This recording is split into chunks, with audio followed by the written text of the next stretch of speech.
Green కార్డ్కి ఎందుకు అంత డిమాండ్? ప్రతి ఒక్కరూ గ్రీన్ కార్డు కావాలని తప్పిస్తూ ఉంటారు. ఎందుకు? గ్రీన్ కార్డ్ ఉంటే మీకు అన్ని బెనిఫిట్స్ వస్తాయి యూఎస్లో. ఇంకా ఎటువంటి జాబ్ అయినా చేసుకోవచ్చు. మీకు గ్రీన్ కార్డ్ ఉంటే మీరు గవర్నమెంట్ జాబ్ చేసుకోవచ్చు, ప్రైవేట్ జాబ్ చేసుకోవచ్చు. ఇండియన్ కమ్యూనిటీకి ఎదురయ్యే ప్రాబ్లమ్స్ ఏముంటాయంటారు? స్కిల్ లేబర్ ఇండియా నుండే. అండ్ చెప్తున్నా కదంటే వేరే వాళ్ళకన్నా ఇండియన్స్కి చాలా రెస్పెక్ట్ ఉంటుంది న్యూస్లో. అయినా కూడా ఎందుకు ఇలాంటి భయం మొదలైందని అనుకుంటున్నారు? ట్రంప్కి యూనివర్సిటీస్కి అట్లా ఎటువంటి సంబంధం లేదండి. Because they always welcome good students. మీకు నేనేమని చెప్తున్నానంటే వీసా పైన వెళ్ళి లేదా ఒక టూరిస్ట్ వీసా పైన లేదంటే ఎవరో సమ్ డిపెండెంట్ వీసా పైన అక్కడికి వెళ్ళి జాబ్ ఎత్తుకునే పరిస్థితి ఉంటుంది. You not suppose to work. Business visa అంటే మీకు మీ రైట్స్ ఏంటంటే మీరు ఎందుకు వెళ్తున్నారు? 6 monthsలో వెళ్ళారు, అక్కడ ఒక జాబ్ ఏదో సబ్మిట్ టైం బాగుంటే ఏదో కంపెనీ అతనికి జాబ్ ఆఫర్ చేసింది, తను కంటిన్యూ అవ్వచ్చా? బికాస్ అట్లా చేసినప్పుడు ఆ B1 వీసా పనికిరాదు. ఓకే, అప్పుడు ఏం చేయాలి? తనకి H1 వీసా స్పాన్సర్ చేయాలి. వెళ్ళిపోతారు, అక్కడ ఎవరినో చూసుకుంటారు, పెళ్లి చేసుకుంటారు. అక్కడ అంటే అక్కడ బాగా సెటిల్ అయిన వాళ్ళని చూసుకొని పెళ్లి చేసుకుంటారు. అలా వెళ్ళి చేసుకునే సెటిల్ అవ్వడానికి స్కోప్ ఉంటుందా? They don't care about the age and all. Okay, citizen, American citizen అయితేనే చాలు.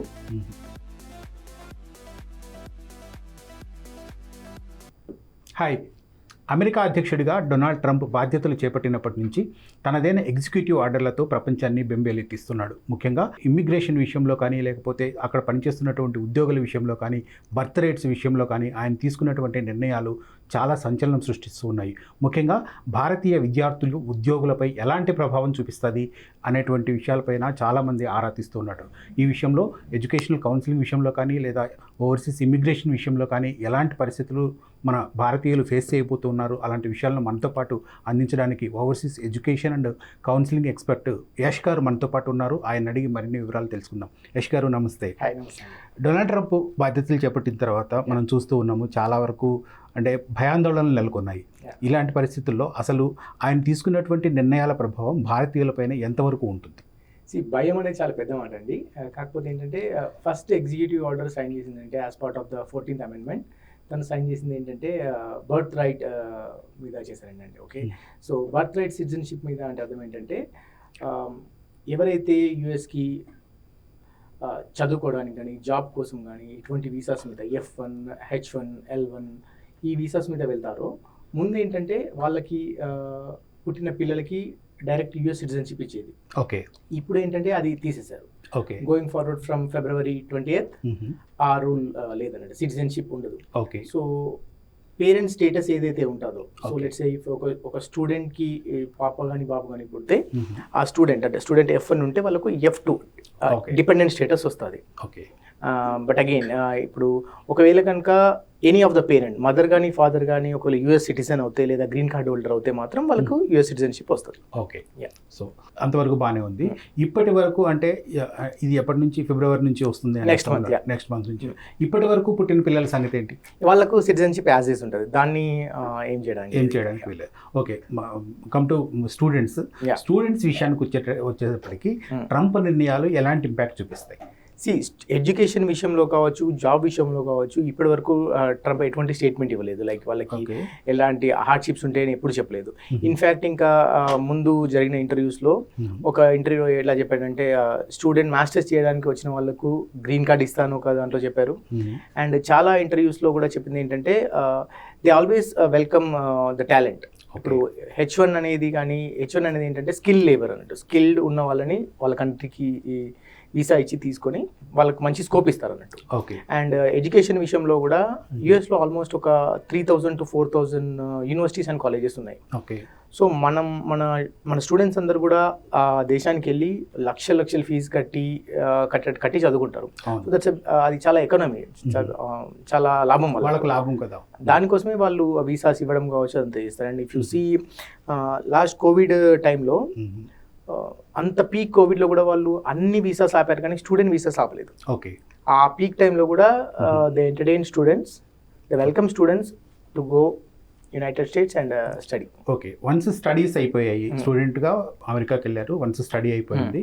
స్టడీ అయిపోయిన తర్వాత కూడా మన దగ్గర అంటే మన పిల్లల్ని చాలా మందిని మనం చూస్తున్నాం, ఏదో ఒక పనులు చేసుకుంటూ అక్కడ సర్వైవ్ అవుతూ ఉన్నారు. అలాంటి వాళ్ళపైన ఇంపాక్ట్ ఉంటుందంటారా? యుఎస్లో వర్క్ చేయడానికి అంటే ఇల్లీగల్గా వర్క్ చేయడానికి ఎప్పుడూ లేదండి. Okay. Because as a student మీరు యూఎస్కి వెళ్తున్నప్పుడు you're not suppose to work in the United States. Okay లీగల్గా 20 hours as a student on క్యాంపస్గా వర్క్ చేయొచ్చు మీరు. ఓకే అది కాకుండా బయట చేయడానికి లేదు, పర్మిషన్ లేదు. బట్ చాలా మంది స్టూడెంట్స్ చేస్తారు, అది వేరే విషయం అనుకోండి. అవును బట్ లీగల్గా మాత్రం you're not suppose to work. Okay. అటువంటి దాంట్లో ఎటువంటి చేంజ్ లేదు. అండ్ దాని తర్వాత you'll have 3 years of work permit. OPT కింద 3 years ఇస్తారు. ఫస్ట్ ఓపీటీ 1 year ఇస్తారు, దాని తర్వాత ఓపీటీ 2 years ఎక్స్టెన్షన్ ఇస్తారు. ఓకే ఈ 3 years కూడా హ్యాపీగా అక్కడ వర్క్ చేసుకోవచ్చు మనం. ఓకే ప్రొఫెషనల్గా 40 hours వర్క్ చేసుకోవచ్చు. ఓకే దాని తర్వాత ఆ పీరియడ్లో ఏంటంటే if you find an employer, వాళ్ళు మీకు ఒక జాబ్ చూపిస్తారు. జాబ్ వచ్చిన తర్వాత ఆ జాబ్ బేస్ చేసుకుని H1 ఫైల్ చేస్తారు. Okay H1 will be like 6 years. Okay 3 years లేదా 1 year అంటే ఆ టెన్యూర్ మాత్రం 6 years 6 ఉంటుంది. years ఉంటుంది. ఆ 6 yearsలో ఏం చేస్తారంటే any employer will file for the green card. Okay green card ప్రాసెస్లో ఒక 3 stages ఉంటాయి. లేబర్, పర్మ్ అని, లేకపోతే 140 I-140 స్టేటస్ అని, దాని తర్వాత I-148 స్టేటస్ అని ఉంటుంది అన్నట్టు. Okay so it's a long process. కానీ ఫస్ట్ ప్రాసెస్ అయిపోయి సెకండ్ I-140 స్టేజ్ వరకు ఒక 1.5 year అయిపోతుంది. ఓకే ఈ 1.5 లెట్స్ 2 years అనుకుందాం. ఈ 2 yearsలో I-140 కనుక వస్తే లెట్స్ మనకి గ్రీన్ కార్డ్ రావడానికి ఒక 50 సంవత్సరాలు పడుతుంది అనుకుందాం. ఈ 50 సంవత్సరాల వరకు కూడా వాళ్ళు లీగల్గా అమెరికాలో ఉండొచ్చు. ఆటోమేటిక్గా వాళ్ళ H1B రెన్యూ అవుతూ ఉంటుంది. ఓకే సో ఇంత టైం ఎందుకు పడుతుంది అంటే with high volume of applications. Because India population చాలా ఎక్కువ కాబట్టి ఈ గ్రీన్ కార్డ్ అప్లికేషన్స్ చాలా ఉండడం వల్ల ఆ ప్రాసెసింగ్కి టైం పడుతుంది. అసలు గ్రీన్ కార్డ్కి ఎందుకు అంత డిమాండ్? ప్రతి ఒక్కరు గ్రీన్ కార్డు కావాలని తప్పిస్తూ ఉంటారు. ఎందుకు ఈ వర్క్ పర్మిట్స్ అండి. ఇప్పుడు ఎందుకంటే ఇప్పుడు H1 మీద ఉన్నప్పుడు ఏంటంటే రావడం పోవడం కొంచెం ఇబ్బంది. ఓకే అండ్ గ్రీన్ కార్డ్ వస్తే ఏంటంటే ఆల్మోస్ట్ ఇంకా మీరు సిటిజన్షిప్కి 1 step దూరం ఉన్నట్టే. ఓకే గ్రీన్ కార్డ్ ఉంటే మీకు అన్ని బెనిఫిట్స్ వస్తాయి యూఎస్లో ఉన్నది. ఇంకా ఎటువంటి జాబ్ అయినా చేసుకోవచ్చు. ఇప్పుడు H1లో ఉంటే ఏంటంటే 40 hours జాబ్ ఉండాలి మీకు. ఒకవేళ జాబ్ ఎంప్లాయ్మెంట్ లేకపోతే you need to come back to your country. But whereas మీకు గ్రీన్ కార్డ్ ఉంటే మీరు గవర్నమెంట్ జాబ్ చేసుకోవచ్చు, ప్రైవేట్ జాబ్ చేసుకోవచ్చు. 40 hours అని కాదు, ఓకే లిమిటెడ్ hours పని చేయొచ్చు, పని చేయకుండా కూడా ఉండొచ్చు. ఓకే అండ్ గవర్నమెంట్ నుండి వచ్చే బెనిఫిట్స్ కూడా చాలా ఉంటాయి. ఓకే సో ఫర్ దట్ ఆ గ్రీన్ కార్డ్, ఆ సిటిజన్షిప్ అనేది చాలా చాలా డిమాండ్. యా. ఓకే ఇప్పుడు నేను వార్తలు చూస్తూ ఉన్నాం కదా, దాదాపు 7 లక్షల ఇండియన్స్ అనాథరైజ్డ్గా అమెరికాలో ఉంటున్నారు అనేది ప్రజెంట్ ఉన్న సమాచారం. More than that more than that ఉండొచ్చు, బట్ లెక్కలు అలా వస్తున్నాయి. ఫస్ట్ మెక్సికన్స్ ఉన్నారు, తర్వాత లిస్ట్లో చూస్తే ఇండియన్స్ ఉండొచ్చు అనేది ఒక అంచనా. అసలు ఈ 7 లక్షల మంది అక్కడికి ఎలా వెళ్ళారు, వాళ్ళని అనాథరైజ్డ్ అని ఎలా గుర్తిస్తారు, వాళ్ళని మళ్ళీ తిరిగి పంపించడానికి ఉండే ప్రాసెస్ ఎలా ఉంటుంది? ఇప్పుడు ఒక ఎనీ పర్సన్ అండి యూఎస్కి వీసా వచ్చి వెళ్తారు. సో వాళ్ళకి different types of visa, F1 కావచ్చు, H1 కావచ్చు. చాలా మంది బిజినెస్ వీసా మీద వెళ్తారు. So for example business visa తీసుకుంటే మీకు 10 years వ్యాలిడిటీ వస్తుంది. అసలు బిజినెస్ వీసా ఎలా ఇస్తారు? బిజినెస్ వీసా అంటే టూరిస్ట్ వీసా. బిజినెస్ వీసాలో 2-3 రకాలు ఉంటాయి. ఒకటి ఏంటంటే ఫర్ ఎగ్జాంపుల్ మీరు ప్లెజర్ కోసం, మీరు అక్కడ విజిట్ చేసి అక్కడ ప్లేసెస్ చూడడం కోసం అని చెప్పి వెళ్ళడం అని. Otherwise you're working in some company, మీకు విత్ ఇన్ ద కంపెనీ మీకు మీటింగ్స్ అటెండ్ అవ్వడం, సెమినార్స్ అటెండ్ అవ్వడం, దానికోసం వెళ్తున్నట్టు, ఏదో ట్రైనింగ్ తీసుకోవడం వెళ్ళడం అండి. ఓకే ఇంకొకటి అండ్ మీ లైక్ తెలిసిన వాళ్ళు అంటే లైక్ మీ కిడ్స్ ఉన్నారు అక్కడ, రిలేటివ్స్, అట్లా దానికోసం వెళ్ళడం అనేది. సో దానికి 10 years వీసా వస్తుంది. Okay but you cannot stay 10 years there at a time. On a stretch 10 years ఉండడానికి లేదు. వెళ్ళిన ప్రతిసారి పోర్ట్ ఆఫ్ ఎంట్రీ దగ్గర మ్యాక్సిమం వాళ్ళు ఒక 6 months డ్యూరేషన్ ఇస్తారు. సో 6 months తర్వాత 1 day మీరు ఎక్కువ ఉన్నా కానీ you will be out of status. Okay కానీ కొంతమంది ఏం చేస్తారంటే అక్కడికి వెళ్ళిన తర్వాత they don't care about the status. Okay when I say illegal అయిపోవడం అంటే ఆ 6 months కన్నా ఎక్కువ ఉండడం అన్నట్టు. I know few people they are more than అక్కడ ఒక 7-8-10 సంవత్సరాలు దాటిన వాళ్ళు కూడా ఉన్నారు. ఓకే వాళ్ళకు డాక్యుమెంటెడ్గా ఏది ఉండదు. ఏదో చిన్న చిన్న షాప్స్లో పనిచేస్తూ ఉంటారు క్యాష్కి. ఓకే పాస్పోర్ట్ ఎక్స్పైర్ అయిపోతుంది, వీసా ఎక్స్పైర్ అయిపోతుంది. వాళ్ళు ఎప్పుడైతే ఇండియాకి వద్దాం అనుకుంటారో then they need to renew their passport renew చేసుకుని ఇండియాకి వచ్చేస్తారు. అంతే తప్ప అదేం లేదు. వాళ్ళని పట్టుకోవడము అని అంటే దెర్ ఆర్ 2 things అండి. ఇక్కడ వాళ్ళు ఎక్కడైతే జాబ్ చేస్తున్నారో అక్కడ పోర్ట్ ఆఫ్ ఎంట్రీ పీపుల్ వాళ్ళు కానీ, ఐస్ వాళ్ళు కానీ, USCIS వాళ్ళు అక్కడ రారు కదా. ఓకే సో ఒకవేళ unless they commit any criminal activity, they are involved in any of the criminal activity, వాళ్ళు పట్టుబడితే అప్పుడు వాళ్ళని డిపోర్ట్ చేయడానికి ఉంటుంది. Okay but otherwise it's kind of tough thing అన్నట్టు అలా పట్టుకోవడం. బట్ మన వాళ్ళకన్నా ఏంటంటే మెక్సికన్స్ చాలా మంది ఉన్నారండి. మెక్సికన్స్ చాలా మంది ఇల్లీగల్గా ఉన్నారు అన్నట్టు. సో ఇప్పుడు ట్రంప్ చెప్పేది కూడా ఏంటంటే is more against not Mexican, illegal immigrants మీద ఏంటంటే వాళ్ళు కంట్రీకి వస్తారు వితౌట్ పేయింగ్ ద ట్యాక్స్, వాళ్ళు వర్క్ చేస్తూ ఉంటారు. అంటే వాళ్ళు అమెరికన్స్ జాబ్ కావచ్చు, వేరే వాళ్ళ జాబ్ అన్ని కూడా వాళ్ళు తీసుకుంటున్నారు అండ్ దాంతోపాటు ట్యాక్స్ పే చేయకుండా చేస్తున్నారు. సో వాళ్ళందరినీ తీయడం అనేది his main agenda. Okay, American visa process కానీ లేకపోతే అంతా కూడా చాలా ఇమిగ్రేషన్ ప్రాసెస్ చాలా స్ట్రిక్ట్గా ఉంటుంది కదా. అయినా కూడా ఇంతమంది ఇల్లీగల్ ఇమిగ్రెంట్స్ ఎలా వెళ్ళారు ఫస్ట్ థింగ్. రెండోది, ఇంతకాలం పాటు అక్కడే ఉంటున్నా కూడా అమెరికా ఏం చేస్తుంది? ఇట్స్ వెరీ టఫ్ అండి పట్టుకోవడం. అంటే ఎంత టఫ్ ఇన్ ద సెన్స్ అంటే వాళ్ళు ఇప్పుడు వెళ్ళేప్పుడు లీగల్గానే వెళ్తారు. వెళ్ళిన తర్వాత వాళ్ళు ఇప్పుడు let's say as I said you, ఇప్పుడు బిజినెస్ వీసా అనేది 6 months ఉండాలి. 6 months తర్వాత వాళ్ళు అట్లానే కంటిన్యూ అవుతూ ఉంటారు అక్కడ. వాళ్ళు చెప్పిన లొకేషన్లో ఉండరు. దే విల్ గో సమ్వేర్, ఎక్కడైతే జాబ్ దొరుకుతారో అక్కడ వెళ్ళిపోతారు. They will work for cash. వాళ్ళని పట్టుకోవడం ఎలా అంటే అన్లెస్ ఐ సెడ్ యూ ఏదైనా క్రిమినల్ యాక్టివిటీలో పట్టుకోవడం కావచ్చు, ఇక్కడ దొరికిపోతే తప్ప వాళ్ళకి ఇంకేముండదు. వాళ్ళకి ఇంకా వేరే డ్రైవర్స్ లైసెన్స్ కావచ్చు, వాళ్ళకు లీగల్గా ఏ డాక్యుమెంట్ ఉండదు స్టేట్స్లో. ఓకే, జస్ట్ క్యాష్ కోసం పనిచేస్తారు. ఆ డబ్బులు ఇండియాకి పంపించుకోవడం, డబ్బులు సంపాదించుకోవడం అట్లానే చేస్తూ ఉంటారు. ఓకే, ఇంతకాలం వాళ్ళని ఐడెంటిఫై చేయడం అనేది కష్టంగా మారుతుంది అనేది మనకు కొంచెం కష్టం. But what president Trump is saying that I find a solution to identify them and send back to the countries. Okay, అది ఈజీ ప్రాసెస్ అనుకుంటున్నారు. అది అంటే నా యాజ్ పర్ మై నాలెడ్జ్ అది కొంచెం కష్టమే. But if they want they can. Okay, okay. ముఖ్యంగా అసలు ఇండియన్స్కి, ముఖ్యంగా మనం ఇండియన్స్ అయితే మ్యాక్సిమం సాఫ్ట్వేర్ ఎంప్లాయీస్ అక్కడ ఎక్కువ డిపెండ్ అయి ఉంటారు. ఈ సాఫ్ట్వేర్ పరంగా లేకపోతే ఇతరత్ర ఏదైనా ఇండియన్స్కి ఓవరాల్గా ఇండియన్ కమ్యూనిటీకి ఎదురయ్యే ప్రాబ్లమ్స్ ఏముంటాయంటారు? ఇప్పుడు మొత్తం వరల్డ్ యుఎస్లో అండి ఆల్ పార్ట్స్ ఆఫ్ అన్ని ప్లేసెస్ నుండి వస్తారు. But majority of the population is from India. Okay, and skill labour India నుండే. అండ్ చెప్తున్నా కదంటే వేరే వాళ్ళకన్నా ఇండియన్స్కి చాలా రెస్పెక్ట్ ఉంటుంది న్యూస్లో. నేను న్యూస్లో 16 years ఉన్నాను. ఇండియన్స్కి చాలా రెస్పెక్ట్ ఉంటుంది. అండ్ పెద్ద పెద్ద జాబ్ చేసే వాళ్ళందరూ కూడా మన ఇండియన్సే. అండ్ వాళ్ళు ఇండియన్స్ మీద ఎందుకంత యాక్షన్ ఎక్కువ ఇండియన్స్ మీద అని కాదు, లైక్ H1లో ప్రాపర్గా లీగల్గా ఉండే వాళ్ళ మీద ఏం యాక్షన్ తీసుకోకపోవచ్చు. Because we pay proper tax, దానివల్ల వాళ్ళకి యూజ్ అవుతుంది. బట్ నేను నా ఎక్స్పీరియన్స్ ప్రకారం నా 16-17 years యూఎస్లో ఉండి ఈ ఇమిగ్రేషన్లో ఉండి నేను ఇప్పటివరకు more than 14,000 స్టూడెంట్స్ని యూఎస్కి పంపించాను, ఓన్లీ యునైటెడ్ స్టేట్స్. సో నా ఎక్స్పీరియన్స్ ప్రకారం నేను చెప్పేది ఏంటంటే, ముందు చిన్న జాబ్స్ చేసినా కానీ, జస్ట్ టెస్ట్ ఇంజనీర్, చిన్న QA అటువంటి కోర్సెస్ నేర్చుకున్నా కానీ జాబ్స్ వచ్చే ఛాన్సెస్ ఉండేది. బట్ ఇప్పుడు ఏంటంటే I strongly recommend each and every student who are planning abroad ఈ హై డిమాండ్ టెక్నాలజీస్ నేర్చుకోవాలని. ఇప్పుడు డేటా సైన్స్, ఆర్టిఫిషియల్ ఇంటెలిజెన్స్ ఇట్లాంటి కోర్సెస్ నేర్చుకుంటే గోయింగ్ ఫార్వర్డ్ బాగుంటుందని. చిన్న కోర్సెస్ నేర్చుకొని వెళ్ళాలంటే గోయింగ్ ఫార్వర్డ్ టఫ్ అవుతుంది అనేది నేను చెప్తున్నాను. ఓకే, ఇప్పుడు స్టూడెంట్స్కి మీరు ఇచ్చే సలహా మెయిన్, ఇప్పుడు చాలామంది స్టూడెంట్స్ వెళ్తూ ఉంటారు, అక్కడ ఏదో ఇబ్బందులు పడుతూ ఉంటారు. కొంతమంది ఇప్పుడే నేను కొంతమంది పేరెంట్స్ని అబ్జర్వ్ చేస్తూ ఉంటాను. అంటే మా అబ్బాయిని MS చదివించడానికి అక్కడికి పంపిస్తున్నాను, ఫస్ట్ ఇయర్ ఫీజు నేను పే చేస్తే సరిపోతుంది, 2వ సంవత్సరం నుంచి మా వాడు అక్కడే జాబ్ చేసుకుంటూ ఏదో ఒకటి పని చేసుకుంటూ ఉంటాడు, సో నేనేం పే చేయాల్సిన అవసరం లేదు అనే థాట్ ప్రాసెస్లో కొంతమంది పేరెంట్స్ని నేను అబ్జర్వ్ చేశాను. అసలు అది పాసిబుల్ అవుతుందంటారా? అది పాసిబుల్ అవుతుందండి. కాకపోతే ఏంటంటే ఇక్కడ మీరు ఆలోచించాల్సింది అంటే లీగల్గా వర్క్ చేయొచ్చా లేదా అని. సో ఇప్పుడు మీరు అలా ఫస్ట్ సెమిస్టర్ ఫీజు కట్టి వెళ్ళి ఆన్ క్యాంపస్ జాబ్ తీసుకొని లీగల్గా 20 hours పని చేస్తూ, there are lot of universities who gives మంచి టీచింగ్ అసిస్టెంట్షిప్, గ్రాడ్యుయేట్ అసిస్టెంట్షిప్ ఇచ్చి అలా స్కాలర్షిప్స్ వచ్చి చదువుకునే వాళ్ళు చాలా మంది ఉన్నారు.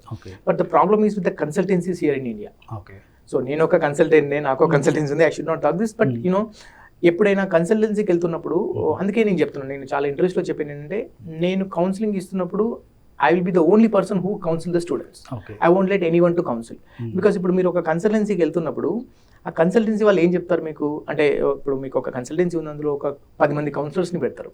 సో ఆ కౌన్సిలర్స్ ఎలిజిబిలిటీ ఏంటి, వాళ్ళ నాలెడ్జ్ ఎంతవరకు ఉంది, సిస్టమ్ ఇమిగ్రేషన్ కావచ్చు, ఓవర్సీస్ ఎడ్యుకేషన్ మీద కావచ్చు, వాళ్ళకి ఎంత అవగాహన ఉందని తెలియదు. Let's say as a parent మీరు వెళ్ళినా కానీ మీరు వాళ్ళని మీ ఎలిజిబిలిటీ ఏంటని అడుగుతారా? అడగలేదు. మా అయితే మీరు ఏం అడుగుతారంటే 10,000 తీసుకుంటారు కదా, 5,000 తీసుకోండి అని అంటారు. చాలా మంది ఫ్రీగా కూడా ప్రాసెస్ చేస్తున్నారు. But these guys will get commission from the universities. But నేను అన్నది ఏంటంటే, వేల యూనివర్సిటీస్ ఉన్నప్పుడు వాళ్ళకు వచ్చే కమిషన్ కోసం మీరు వీళ్ళకి ఫ్రీగా ప్రాసెస్, ఫ్రీ అనే ఒక ట్యాగ్ పెట్టుకొని వాళ్ళకి ఏ యూనివర్సిటీస్ అయితే కమిషన్ వస్తాయో అటువంటి యూనివర్సిటీస్ పోవడం దేనికి? నేను ఎందుకంటే నా కౌన్సిలింగ్కి I lost every parent to attend the counselling attend అవుతాయి ఏంటంటే చాలా యూనివర్సిటీస్ ఉన్నాయండి. ఇప్పుడు మీరు యూనివర్సిటీ సెలెక్షన్ చేసుకున్నప్పుడు కూడా అక్రిడేటెడ్ యూనివర్సిటీస్, అక్కడికి వెళ్ళిన తర్వాత మీకు ఎటువంటి హార్డ్షిప్స్ వస్తాయి అనేది కూడా చూసుకోవాలి. ఈ కన్సల్టెన్సీస్ కూడా ఏంటంటే రాంగ్ గైడెన్స్ లేకపోతే రాంగ్ ఎక్స్పెక్టేషన్స్ అన్నట్టు. ఇప్పుడు మీరు చెప్పినట్టు ఫస్ట్ సెమిస్టర్ ఒక 4-5 లక్షలు కడితే మీరు వెళ్ళిపోవచ్చు అని చెప్తారు. ఈ 4-5 లక్షలు కట్టగానే వీళ్ళకి వచ్చే కమిషన్ వీళ్ళకి వస్తుంది. Second, third, fourth semester students పరిస్థితి ఏంటనేది వాళ్ళకి సంబంధం లేదు. బికాస్ యాజ్ ఏ కౌన్సిలర్ గా ఓనర్ ఆఫ్ ద కంపెనీకి 10 రూపాయలు వస్తే ఈ కౌన్సిలర్ కి ₹1 వస్తుంది. వాళ్ళకి ఇన్సెంటివ్ లాగా ఇస్తారు. All they work is for their incentives. But student అక్కడికి వెళ్ళిన తర్వాత ఎంత ప్రాబ్లం ఫేస్ చేస్తారు అనేది వాళ్ళకి సంబంధం లేదు. సో దానివల్ల ప్రాబ్లం అవుతుందని నేను అంటున్నాను. ఇప్పుడు గ్రీన్ కార్డ్ పాలసీస్కి సంబంధించి ట్రంప్ ఏదన్నా మోడిఫికేషన్స్ అవి చేస్తారు? గ్రీన్ కార్డ్ గురించి ఇప్పటివరకు ట్రంప్ ఏది మాట్లాడలేదు. ఏంటంటే మన వాళ్ళంతా భయపడిపోతున్నారు. అన్ఫార్చునేట్ ఒకటే విషయం ఏంటంటే with high volume of applications and Indian population వల్ల గ్రీన్ కార్డ్ రావడానికి టైం పడుతుంది. బట్ నేనేమంటున్నానంటే ఒక స్టూడెంట్ లాగా మీరు యూఎస్కి వెళ్తున్నారు, 2 సంవత్సరాలు చదువుకుంటారు, 3 సంవత్సరాలు ఓపీటీ వర్క్ పర్మిట్ వస్తుంది, దాని తర్వాత 6 సంవత్సరాలు H1 వస్తుంది. ఈ H1 లో మీకు గ్రీన్ కార్డ్ ప్రాసెస్ అప్లై చేసి I-140 వచ్చిన తర్వాత 100 సంవత్సరాలు పడుతుంది అనుకుందాం గ్రీన్ కార్డ్ రావడానికి. అప్పటి వరకు మీరు లీగల్గా ఉండొచ్చు యూఎస్లో, రైట్? సో మీరు ఎవ్రీ మంత్ మీకు జాబ్ ఉంది, శాలరీ వస్తుంది. లెట్స్ సే ఫర్ ఎగ్జాంపుల్ ఇప్పుడు మీ ఒక అమ్మాయి అబ్బాయి ఉన్నారు అనుకుందాం. సో అమ్మాయికి వాళ్ళ పేరెంట్స్ రావచ్చు, అమెరికాలో లీగల్ ఒక 6 మంత్స్ వరకు ఉండొచ్చు యాజ్ పర్ బిజినెస్ వీసా కింద. అండ్ ఈ అబ్బాయి వాళ్ళ పేరెంట్స్ రావచ్చు, 6 మంత్స్ ఉండొచ్చు. అండ్ వాళ్ళు ఇక్కడికి రావచ్చు, ఇండియాకి రావచ్చు, వెళ్ళొచ్చు. జాబ్ ఉంది, మీకు మంచి పే ఉంది, యూఎస్లో ఉండొచ్చు మీరు. సో మీరు ఒక మంచి యూనివర్సిటీలో చదువుకొని మంచి టెక్నాలజీ నేర్చుకొని మీరు ఉంటే మాత్రం you will have a good future. The only thing ఏంటంటే ఇప్పుడు ప్రెసిడెంట్ ట్రంప్ ఇచ్చిన అమెండ్మెంట్ ఏంటంటే బర్త్ రైట్ సిటిజన్షిప్ లేదని అన్నారు. బట్ దాన్ని కూడా ఒక 22 స్టేట్స్ వరకు అపోజ్ చేశారు. అది ఎంత వరకు ఉంటుంది, అది ఎంత ఎఫెక్ట్ ఇస్తుంది అని మనకు తెలియదు ఇంకా. ఇప్పుడు అసలు స్టూడెంట్స్ వీసా ప్రాసెస్కి సంబంధించి ఇప్పటి వరకు అయితే ట్రంప్ ఎలాంటి డెసిషన్స్ ఏం తీసుకోలేదు. అయినా కూడా ఎందుకు ఇలాంటి భయం మొదలైందని అనుకుంటున్నారు? ముఖ్యంగా స్టాక్ మార్కెట్స్ కూడా చూస్తున్నాం బాగా పడుతూ ఉన్నటువంటి పరిస్థితి. అసలు ఎందుకు ఇలాంటి భయాందోళన కలుగుతుంది ముఖ్యంగా ఇండియన్స్కి? అదే అండి, ఇప్పుడు లాస్ట్ నాకు కూడా డైలీ కాల్స్ వస్తూ ఉంటాయి, లైక్ ట్రంప్ వస్తున్నాడు కాబట్టి మేము వెళ్ళాలా. ట్రంప్కి యూనివర్సిటీస్కి అట్లా ఎటువంటి సంబంధం లేదండి. Because they always welcome good students. మీకు నేనేమని చెప్తున్నానంటే వెళ్ళే ముందు ఒక 1-2 ఇయర్స్ ముందు GRE TOEFL ఎగ్జామ్స్ బాగా రాసి బ్యాక్లాగ్స్ లేకుండా మంచి పర్సంటేజ్ తెచ్చుకొని మంచి యూనివర్సిటీస్కి వెళ్ళి బాగా చదువుకుంటే you will have a good future. అది కాకుండా నేను ఏమంటే recession time, when I say recession it's not only in the United states, it's all over the world. యూఎస్లో ఉంది కాబట్టి మనకు మిగతా ప్లేసెస్లో ఉందని నేను అంటున్నాను. కాబట్టి దట్స్ అ సైకిల్. ఇప్పుడు నేను లాస్ట్ ఒక 14-15 ఇయర్స్ నుంచి చూస్తున్నాను కాబట్టి ఇట్స్ అ సైకిల్. ఒకసారి వీసాస్ వస్తూ ఉంటాయి, తగ్గుతూ ఉంటాయి, ఎవ్రీ 1-2 ఇయర్స్కి అట్లా వస్తూ ఉంటుంది అన్నట్టు. సో యాజ్ పర్ నేను ఒక లాస్ట్ ఓవర్ ఏ డెకేడ్ చూస్తూ ఉంటే నాకు అది కామన్ అనిపిస్తూ ఉంటుంది. బట్ నాకు ఇంకొకటి ఏంటంటే ఇప్పుడు సరే యూఎస్కి వెళ్ళొద్దు అంటున్నారు, ఇక్కడ కూడా పరిస్థితి బాగాలేదు కదా, ఇండియాలో కూడా రెసిషన్ ఉంది. సో బట్ నేను ఒక స్టూడెంట్ లాగానే యూఎస్కి వెళ్ళాను, అక్కడ చదువుకున్నాను, అక్కడ జాబ్ చేశాను, బిజినెస్ చేశాను. సో ఇవన్నీ నేను చేస్తే ఏంటంటే అక్కడ నేర్చుకునే బుద్ధి, ఆ international exposure is very very valuable. That's more than like ఒక 2-3 డిగ్రీల కన్నా పెద్దదని నేను అంటున్నాను. ఫైన్. స్టూడెంట్స్కి సంబంధించి ఒక క్లారిటీ వచ్చింది. ఒక కేస్ స్టడీ చెప్తాను నేను. ఇప్పుడు ఒక ఎంప్లాయీ ఉన్నాడు, ఇక్కడ ఒక సాఫ్ట్వేర్ ఇంజనీర్గా పనిచేశాడు, ఒక 4-5 ఏళ్ళు ఇక్కడ పనిచేశాడు. తనకి ఇక్కడ లేదు, యూఎస్కి వెళ్ళి కొంచెం మంచిగా సంపాదించాలనేసి అనుకున్నాడు. అలాంటప్పుడు ఇక్కడ జాబ్కి రిజైన్ చేసేసాడు, అమెరికాకి వెళ్ళాడు. అంటే వెళ్ళేటప్పటికి అతని చేతిలో జాబ్ ఏం లేదు, అక్కడికి వెళ్ళి వెతుక్కోవాలనుకుంటున్నటువంటి పరిస్థితి. అలాంటి వాళ్ళకి మీరు ఇచ్చే సలహా? ఒక కరెక్షన్ అండి, ఎలా వెళ్తున్నాడు అని ఇంపార్టెంట్. ఇప్పుడు అక్కడ జాబ్ లేకుండా మీకు వీసా రాదు. ఓకే. సో మీకు the only way you enter United states on a job is H1. Okay. H1B మీకు ఒక అమెరికాలో ఉన్న ఒక కంపెనీ మీకు H1B వీసా స్పాన్సర్ చేస్తే అది వీసా అప్రూవల్ అయి మీరు అమెరికాకి వెళ్ళాలి. అక్కడికి వెళ్ళిన తర్వాత ఎవ్రీ మంత్ మీకు పే చెక్ రన్ అవ్వాలి. సో అక్కడ జాబ్ పోతే ఆ జాబ్ ప్రాజెక్ట్ అయిపోవడం కానీ ప్రాజెక్ట్ కంప్లీట్ అవుతే నెక్స్ట్ ప్రాజెక్ట్ ఇంకా వెతుకోవాలి అక్కడ. అంతే తప్ప అక్కడ జాబ్ ఉంటుంది అని ఊరికే వెళ్ళడానికి లేదు. ఒక బిజినెస్ వీసా పైన వెళ్ళి లేదా ఒక టూరిస్ట్ వీసా పైన లేదంటే ఎవరో సమ్ డిపెండెంట్ వీసా పైన అక్కడికి వెళ్ళి జాబ్ ఎత్తుకునే పరిస్థితి ఉంటుంది. You not suppose to work. Business visa అంటే మీకు మీ రైట్స్ ఏంటంటే మీరు ఎందుకు వెళ్తున్నారు, లెట్స్ సే ఇప్పుడు మీరు మీ సిస్టర్ని కానీ మీ Yes. బ్రదర్ని కానీ మీ కూతుర్ని కానీ మీ పేరెంట్స్ని కానీ కలవడానికి వెళ్తున్నారు. అవును. వెళ్ళండి, అక్కడ వాళ్ళని కలవండి, అక్కడ అన్ని ప్లేసెస్ చూడండి, spend time with them. Okay. But you're not suppose to work there. మీకు వర్క్ ఆథరైజేషన్ ఉంది అక్కడ. ఓకే. మీరు ఒక మీటింగ్ అటెండ్ అవుతున్నారు, go attend the meeting, come back. Okay. అంతే. కానీ మన దగ్గర ఇప్పుడు చాలా మంది ఇలాంటి వాళ్ళు ఉన్నారు, నాకు తెలిసిన వాళ్ళే ఉన్నారు. అంటే తెలిసిన వాళ్ళు వెళ్ళిన పరిస్థితులు కూడా నేను చూశాను. అంటే ఇప్పటికైతే ఏం జాబ్ ఏం లేదు నాకు, బట్ అమెరికా వెళ్తుంటాను, ఎవరో కలీగ్స్ ఉంటారు, ఎవరో వాళ్ళు కొంచెం దట్స్ ఇల్లీగల్ అండి, that's illegal. So if you go అక్కడికి వెళ్తారు, మీరు ఏదో business visa what ever it is, అక్కడ వెళ్తారు, 6 months ఉండొచ్చు కదా, ఆ 6 months లో 3-4 నెలలు ఏదో చిన్న షాప్స్ లో పనిచేసి డబ్బులు తీసుకుంటారు. Okay. That is illegal. Okay. 6 months లో వెళ్ళారు, అక్కడ ఒక జాబ్ ఏదో సబ్మిట్ టైం బాగుంటే ఏదో కంపెనీ అతనికి జాబ్ ఆఫర్ చేసింది, తను కంటిన్యూ అవ్వచ్చా? బికాస్ అట్లా చేసినప్పుడు ఆ B1 వీసా పనికిరాదు. ఓకే. అప్పుడు ఏం చేయాలి, తనకి H1 వీసా స్పాన్సర్ చేయాలి. ఓకే. కాకపోతే ఏంటంటే తను ఇండియాలో లేడు, తను ఆల్రెడీ యూఎస్ లో ఉన్నారు కాబట్టి B1 B2 వీసా అనేది H1 కి కన్వర్ట్ చేయాలి. Okay. Convert this is the process for again ఆ అప్లికేషన్ పెట్టుకోవాలి. ఓకే. ఆ అప్లికేషన్ పెట్టుకున్నప్పుడు USCIS ఏం చేయొచ్చు, డైరెక్ట్ అప్రూవ్ చేయొచ్చు, లేదా మీరు మళ్ళీ ఇండియాకి వెళ్ళి ఎంబసీ అటెండ్ అయ్యి రావచ్చు అని కూడా అనొచ్చు. ఓకే. సో ఇండియాకి వచ్చేసి ఎంబసీలో అప్పుడు ఇండియా వచ్చిన తర్వాత ఎంబసీ వాళ్ళు కూడా ఆపొచ్చు. ఎందుకంటే మీ పర్పస్ ఏంటి, వెళ్ళింది ఏదో చూడడానికి ఏమైనా కలవడానికి వెళ్ళారు, అక్కడికి వెళ్ళిన తర్వాత ఇది చేశారని అడగొచ్చు అండ్ అప్రూవ్ కూడా చేయొచ్చు. Because if you have a genuine document and if you are really eligible for that job position, you will get an approval. ఇప్పుడు ఇట్లాంటి కేసెస్ లో అంటే ఇట్లా చాలా మంది మన దగ్గర నుంచి వెళ్ళిన వాళ్ళు మనం చూస్తూనే ఉంటాం. ఇలాంటి వాళ్ళకు ఇప్పుడు ఏదైనా ఇంపాక్ట్ ఉంటుంది అంటే ట్రంప్ పాలసీస్ తోటి ఏదైనా ఇంపాక్ట్ ఉంటుందా? ఇప్పుడు మీరు ఇల్లీగల్గా చేయాలని డిసైడ్ అయిపోయారండి, బిజినెస్ వీసా తెచ్చుకోవాలనుకుంటున్నారు, అక్కడికి వెళ్ళిన తర్వాత ఇల్లీగల్ అయిపోయి వర్క్ చేయాలనుకుంటున్నారు. ఓకే. ట్రంప్ చెప్తున్నది ఏంటంటే ఇల్లీగల్ ఇమిగ్రెంట్స్ మీద యాక్షన్ తీసుకోవాలనుకుంటున్నారు. సో ఇఫ్ వాళ్ళు ఒకవేళ రూల్స్ కొంచెం స్ట్రింజెంట్ చేసి ఇల్లీగల్ వాళ్ళని ఎలా ఐడెంటిఫై చేసి తీసుకోవాలనుకుంటే మాత్రం it's a problem. But I don't encourage that because why do want to do that. Okay. ఇప్పుడు మనకు వీసా ఇచ్చినప్పుడు దాన్ని కరెక్ట్గా యూజ్ చేసుకోవాలని చెప్పాలి. బికాస్ అది మన ఇండియన్స్కి వాల్యూ కూడా తీసేస్తుందని నేను అంటున్నా. ఓకే. యా. Okay, fine. ఇంకో కేసు చెప్తాను. ఇప్పుడు కొంతమంది అమెరికన్ డ్రీమ్ అనేది అందరికీ ఉంటుంది, ప్రతి ఒక్కరికి ఇండియన్ అనేవాడు ప్రతి ఒక్కరు ఖచ్చితంగా ఒకసారి అమెరికాకి వెళ్ళాలి అనేసి ఆలోచిస్తుంటారు, వీలైతే అక్కడ సెటిల్ అయిపోవాలనుకుంటారు. ఎలాంటి క్వాలిఫికేషన్ లేదు అతనికి, ఏదో డిగ్రీ నార్మల్ డిగ్రీ చదివాడు, అక్కడ ఏదో హోటల్లోనో లేకపోతే ఇంకేదో జాబ్ చేయాలనేసి ఉద్దేశంతో అక్కడికి వెళ్ళి ఏదో పూరి బండి పెట్టుకోవాలనుకుంటాడు. అలాంటి వాళ్ళకి ఎలాంటి వీసాలు అసలు వీసాలు వస్తాయా? ఒకవేళ వీసాలు వస్తే ఎలాంటి వీసాలు వస్తాయి? వీసాలు రావండి బికాజ్ యుఎస్ లో జాబ్ చేయాలంటే the only visa is H1B. Okay.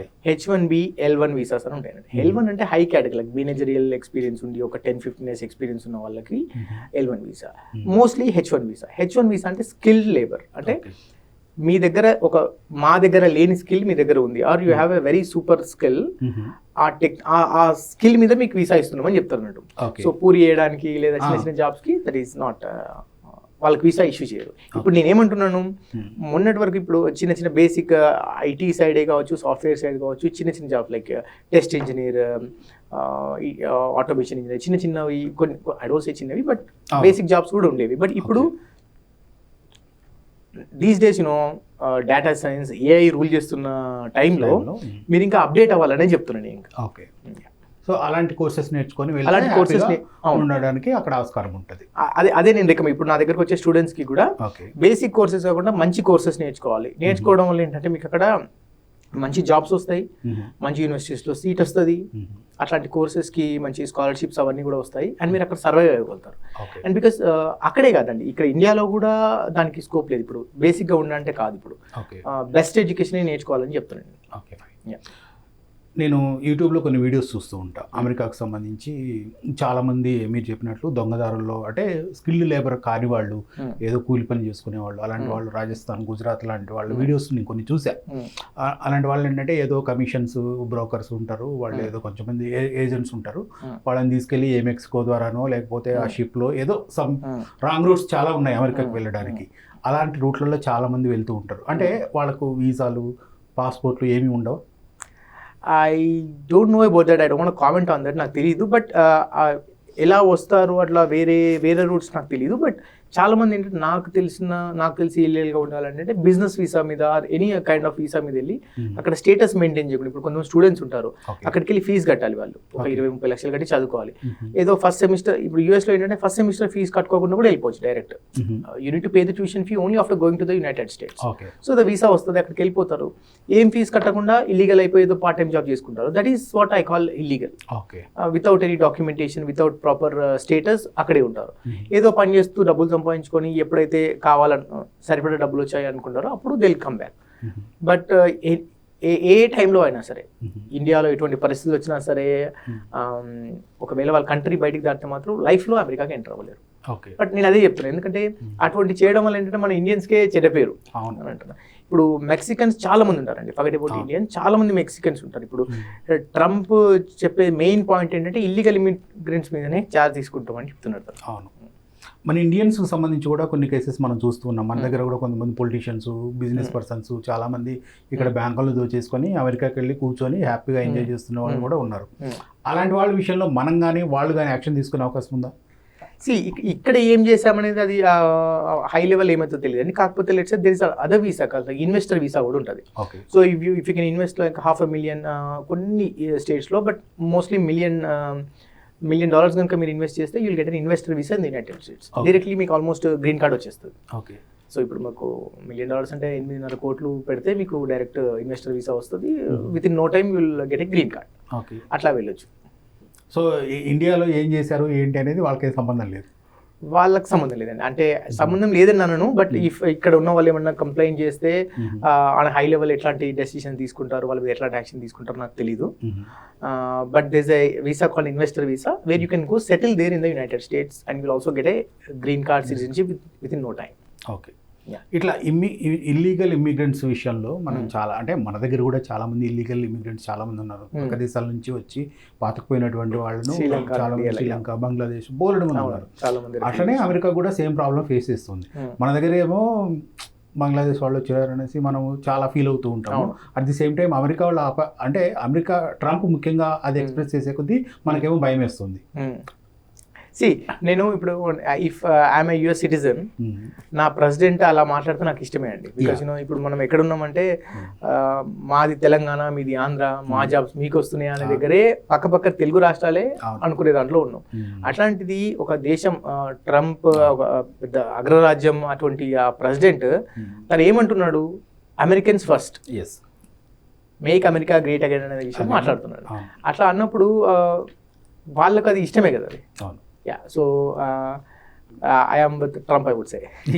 డెఫినెట్గా ఎవరికైనా కూడా వాళ్ళ దేశం పట్ల అభిమానం ఉండాలి, వాళ్ళ దేశం మరింత పురోగతి సాధించాలనేసి ఎవరైనా కోరుకుంటూ ఉంటారు. And he's always welcoming. మంచి టాలెంట్ మాకు ఎప్పుడు కావాలి. And with Vivek Ramaswamy and Elon Musk గారు, they are the main people in the campaign.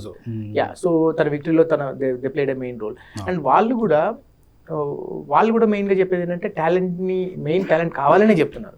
I just like 1 hour back నేను చూసాను, టెస్లాలో దే ఆర్ హైరింగ్ లైక్ మన ఇండియన్ టాలెంట్ ఉన్న వాళ్ళని చాలా మంది కూడా హైర్ చేస్తున్నారు అని చెప్తున్నారు. ఓకే, స్టూడెంట్స్, ఎంప్లాయీస్ విషయానికి ఓకే, రెండు దేశాల మధ్య అంటే భారత్ ఇండియా మధ్య రిలేషన్స్ ఏమైనా ఇంపాక్ట్ ఉంటాయని అనుకుంటున్నారు me as per your knowledge? It's always good అండి. ఇప్పుడు ఇట్స్ ఆల్వేస్ గుడ్ అండ్ ఇంకా బాగుంటుందనే చెప్తున్నాను నేను. ఎందుకంటే ఈ టాలెంట్ గురించే కదా వాళ్ళు మాట్లాడేది. అండ్ మన ప్రైమ్ మినిస్టర్ మోడీ గారు కూడా అండ్ ట్రంప్ గారు కూడా చెప్పిందంటే within 4 months he's visiting India. Last time కూడా ఇవాంకా ట్రంప్ గారు వచ్చినప్పుడు కూడా they made a very good progress. దాని తర్వాత ఇప్పుడు ట్రంప్ కూడా వస్తారని అంటున్నారు. So it will be and ఎందుకంటే యూఎస్లో కూడా చాలా మంది, ఇప్పుడు సత్యనారాయణ గారు కావచ్చు, ఇంకా చాలా మంది ఉన్నారు మన ఇండియన్స్, మంచి పొజిషన్స్లో ఉన్నారు. అది ఎప్పుడు కూడా మంచిదే అది. అండ్ చెప్తున్నాను, యూఎస్లో ఉన్న వాళ్ళకి అంటే ఇండియన్స్ మీద మంచి రెస్పెక్ట్ ఉంది. అండ్ ఇఫ్ యూ సీ అంటే ఇప్పుడు Diwali celebrated very grandly in the United states. President కూడా అటెండ్ అవుతారండి. They celebrate in the white house. Okay, ఇప్పుడు అమెరికాకి వెళ్ళి సెటిల్ అవ్వాలి అనేది కొంతమందికి ఉంటుంది. అంటే అలాంటి వాళ్ళకు మీరు ఇచ్చే సలహా ఏంటి? అంటే ఎలా వెళ్ళాలి, ఏం చేస్తూ వెళ్ళొచ్చు అనేది ఒకసారి క్లియర్. నేనేం చెప్తున్నాను, ఇప్పుడు ఇప్పుడు ప్రెసిడెంట్ ట్రంప్ సైన్ చేసిన ఎగ్జిక్యూటివ్ ఆర్డర్లో బర్త్ రైట్ సిటిజన్షిప్ అనేది ఒక్కటే మనం ఆలోచించాల్సింది. అది కాకుండా ఎవ్రీథింగ్ ఈజ్ నార్మల్, ఇంకా వేరే అమెండ్మెంట్స్ ఏం చేయలేదు అండ్ లిటరలీ ఇంకా బాగానే ఉంటుంది. ఓకే, నేను ఎవ్రీ స్టూడెంట్ కావచ్చు, ఎవ్రీ వెళ్ళాలనుకుని చెప్పే వాళ్ళకి ఏంటంటే ఒక 1-2 years ముందు జాగ్రత్తగా ప్లాన్ చేసుకొని స్టాండర్డైజేషన్ ఎగ్జామ్స్ ఉంటాయి, జిఆర్ఈ, టోఫెల్ ఇవన్నీ ప్రిపేర్ అయ్యి బ్యాక్లాగ్స్ పెట్టుకోకుండా మంచి పర్సెంటేజ్ తెచ్చుకొని మంచి యూనివర్సిటీస్కి, ఏంటంటే యూఎస్లో ఎవ్రీ ఇయర్ 2-3 యూనివర్సిటీస్ క్లోజ్ చేస్తారండి. చాలా చాలా చిన్న యూనివర్సిటీస్ ఉంటాయి, అవి అక్రిడేటెడ్ యూనివర్సిటీస్ కావు. అట్లాంటి యూనివర్సిటీస్లో జాయిన్ అవ్వకుండా మంచి యూనివర్సిటీస్లో జాయిన్ అయ్యి వెళ్ళి ప్రాపర్గా చదువుకొని మంచి టెక్నాలజీ కోర్స్ సెలెక్ట్ చేసుకునేటప్పుడు కూడా మంచి టెక్నాలజీ గోయింగ్ ఫార్వర్డ్ ఇప్పుడు ఒక 4-5 years తర్వాత ఎటువంటి కోర్సెస్కి భూమి ఉంటుంది అనేది ఒకసారి ఆలోచించి ఆ కోర్సెస్ని కన్సిడర్ చేసి అటువంటి తీసుకుంటే మంచి ఫ్యూచర్ ఉంటుంది. అండ్ ఇప్పుడు నేను ఓవరాల్గా చూస్తే ఇప్పుడు స్టూడెంట్స్ వస్తారు నా దగ్గరికి, ఇక్కడ ఉండాలా సార్, ఇక్కడ ఉంటే ఏంటంటే ఇండియాలో మాకు స్కోప్ లేదు, 30-40 వేలు కూడా శాలరీ రావట్లేదు, అది కాకుండా యూకేకి వెళ్తే పరిస్థితి ఏంటి, ఇట్లా ఇవి అన్ని కంపేర్ చేసి చూస్తే మాత్రం ఎప్పుడు కూడా యూఎస్ఎస్ నెంబర్ 1 అండి. అగ్రరాజ్యం అంటారు కదా, USS number 1.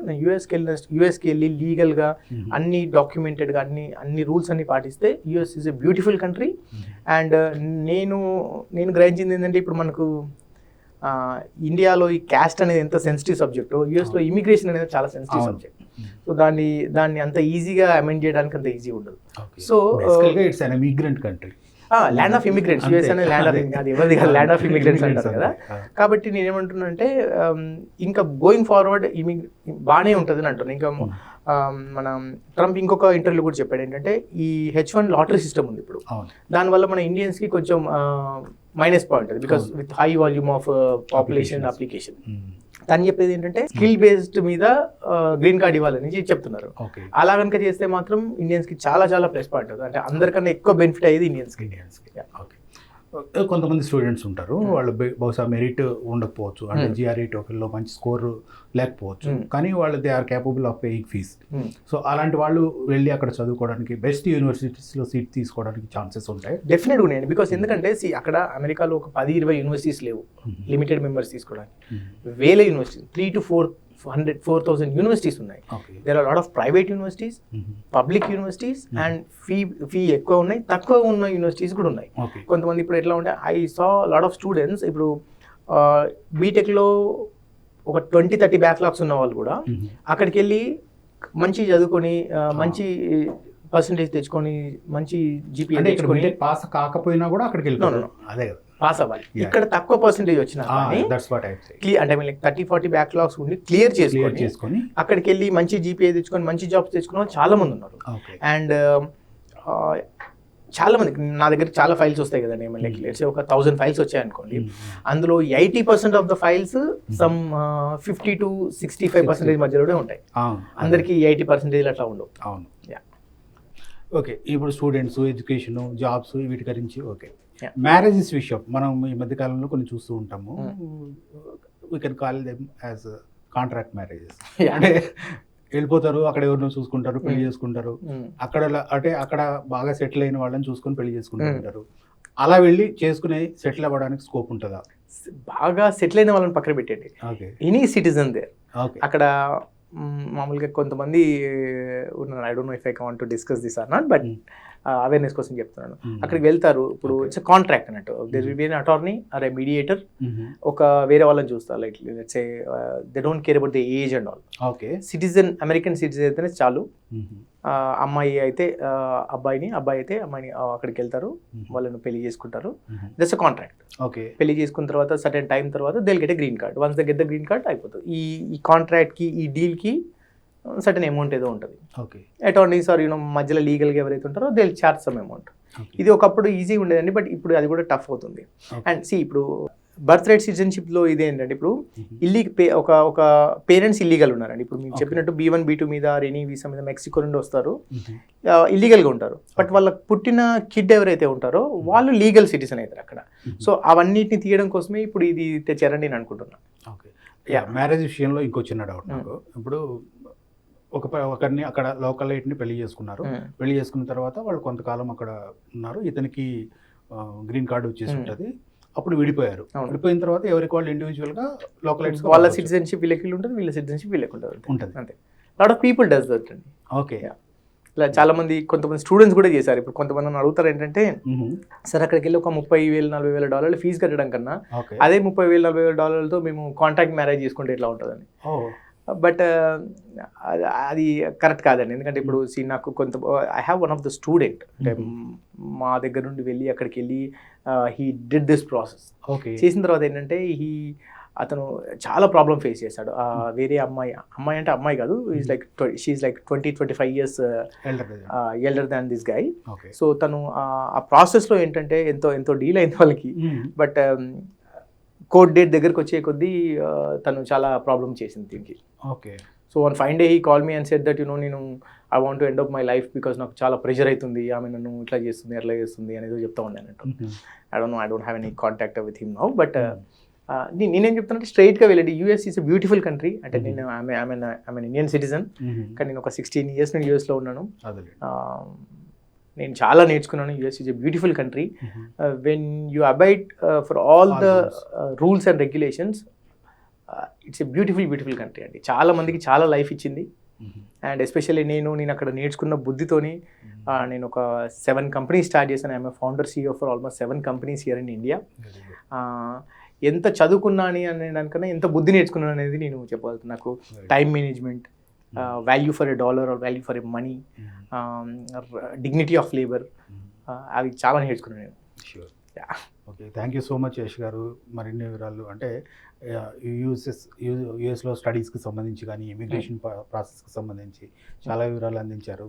Thank you so much. Thanks for giving me opportunity. చూశారుగా యశ్ గారు చెప్పిందని బట్టి America is a beautiful country. ఖచ్చితంగా వాళ్ళ దేశ చట్టాలను మనం గౌరవించి మనం ప్రొసీడ్ అయినట్లయితే కనుక ఖచ్చితంగా ఎలాంటి ఇబ్బంది ఉండదు. ట్రంప్ కావచ్చు, రేపు ఇంకొకరు రావచ్చు, ఎవరైనా సరే ఆ దేశ చట్టాలకు మనం లోబడి పనిచేసినట్లయితే ఎలాంటి ఇబ్బందులు మనకు ఎదురు కాకపోవచ్చు. మరో అంశంతో మళ్ళీ కలుద్దాం. Thank you.